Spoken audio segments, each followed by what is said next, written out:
There's just so much. You're listening to a Mamamia podcast. Mamamia acknowledges the traditional owners of land and waters that this podcast is recorded on.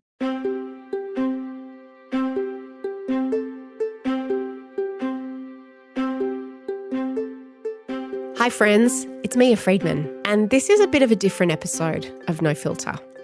While Kate Langbrook has been doing such a superb job in the host chair this season, I've just loved listening to her. I've been working on the next season of the show, which you'll hear more about in coming weeks. But this episode isn't going to be an interview or even a conversation. Well, it is actually kind of a conversation, but it's one that's been happening in my own head and in the heads and the group chats of women around Australia these past few weeks, ever since 51-year-old Samantha Murphy went missing in Ballarat in Victoria after going for a morning run right near her home. A few days ago, a man was charged with her murder, and we learned his name, ironically, on International Women's Day. And this is something that I wrote to try and articulate how it feels right now to be a woman at a time when men keep killing us. And there seems to be nothing at all that we can do to prevent it or to keep ourselves safe.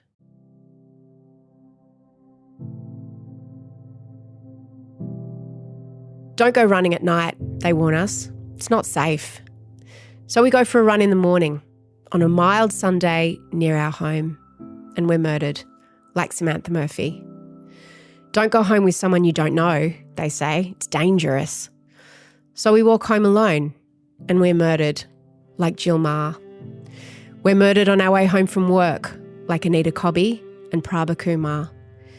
We're murdered at work, even when we work in schools, like Lily James and Stephanie Scott. We're murdered while walking in parks, like Eurydice Dixon and Courtney Heron and Marsha Vukotic. We're murdered in cars alongside our children, like Hannah Clark.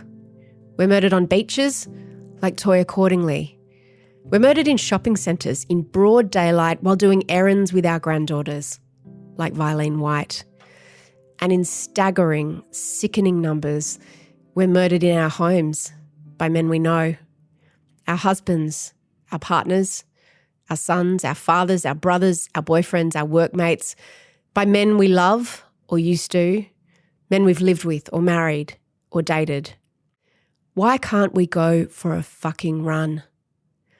This is what women are texting each other right now, with the news that a 22-year-old man has been charged with the murder of Samantha Murphy, who went for a run in broad daylight right near the house where she lived with her family and never came home. Police say Samantha didn't know this man, but they allege he killed her, just like so many men have killed so many of us before him and will continue to kill us, apparently until the end of time. And if we are an Indigenous woman, we are 8 times more likely to be murdered than if we are not Indigenous, most likely by an intimate partner. What are we to make of all this? What can we do? Well, not much, because it doesn't seem to matter much what we do or don't do, what we wear or don't wear, how much we drink or don't drink, where we go for a run or when.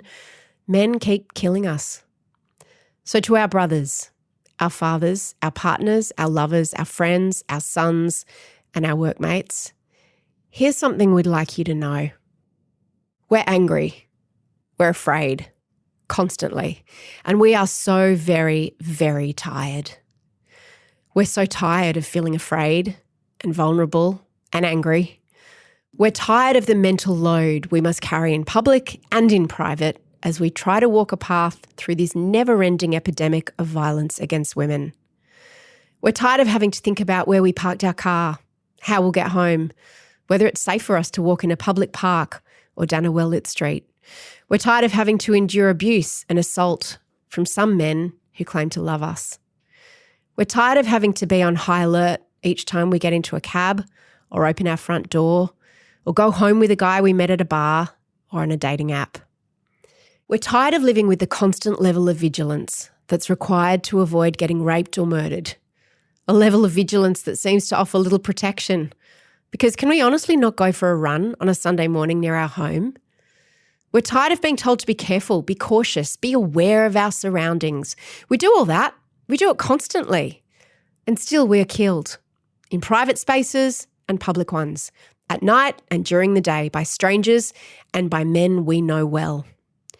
We're tired of being told to carry our phones and make sure we let someone know where we're going to be and not drink too much or wear certain clothes or stay with abusive men or walk in certain areas and be aware of red flags. We've heard all that, and still men are killing us. Could someone tell the men to stop killing us? Why won't they stop killing us? Because in how many ways must we modify our behaviour more than we already have, more than we already do? How much more frightened must we feel? How much more responsibility must we take for our own safety? How much more mental load must we carry as we simply try to get goddamn shit done and live our lives in a society that seems to do so pitifully little to protect women and girls from assault and murder? Why is the loss of our lives so inconsequential? Where are the public forums to try and work out where the hell we're going wrong as a society and a community if so many men believe that women are theirs to abuse and rape and murder at will? Where's the push for legislation and the funding for education campaigns? Where are the social media campaigns by prominent men? Because we are so tired. We are tired of having to carry the incessant mental load of trying not to be murdered. It's a load men aren't burdened with and is completely invisible to them.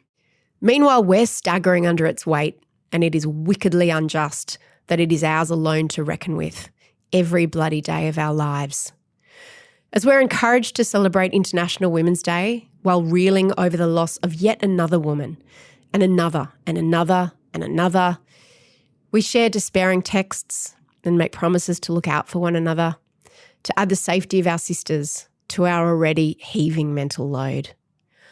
We're exhausted by the brutal war of violence waged against us by some men, and we need all men to know the toll it takes on every one of us.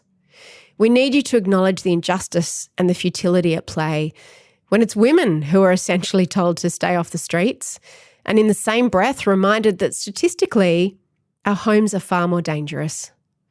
Where exactly are we safe? Because we cannot be more vigilant, it's not possible. What we need now is the help of men. We need them to take up this cause as their own, to help us with the load. We need them to know how it feels to hear footsteps behind you or have your cab driver take a wrong turn and immediately wonder, is this it? Is it my turn today? If men could feel our fear, they could never live with it, day in, day out, as we do. They would refuse to. But we do not have that choice. I'll be back in your ears in a couple of weeks. Kate has one more show left in her season, so don't miss that next week, and I'll see you the week after. But if you want to channel some of the big feelings that you have about this epidemic of violence against women into something positive, something that you can do, I have a suggestion. The idea that violence against women is a problem experienced by women but perpetrated by men, and so we are essentially powerless to change it, is one of the most disheartening and maddening aspects of this epidemic. And it's something that we've really wrestled with here at Mamamia because our audience is predominantly women and we want to be part of the solution. But how? Well, Mamamia has partnered with the community-driven charity Rise Up to help women escape domestic violence and start again. Rise Up plays a vital part in the exit strategy of women who are in domestic violence situations. And we know that not every woman who is murdered by someone they know in their own home. Many, many of them are. To date, Rise Up has helped thousands of families affected by family violence. A woman reports domestic or family violence every 2 minutes in Australia.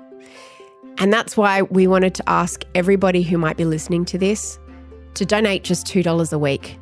And you can actually save lives. It's something that we can actually do.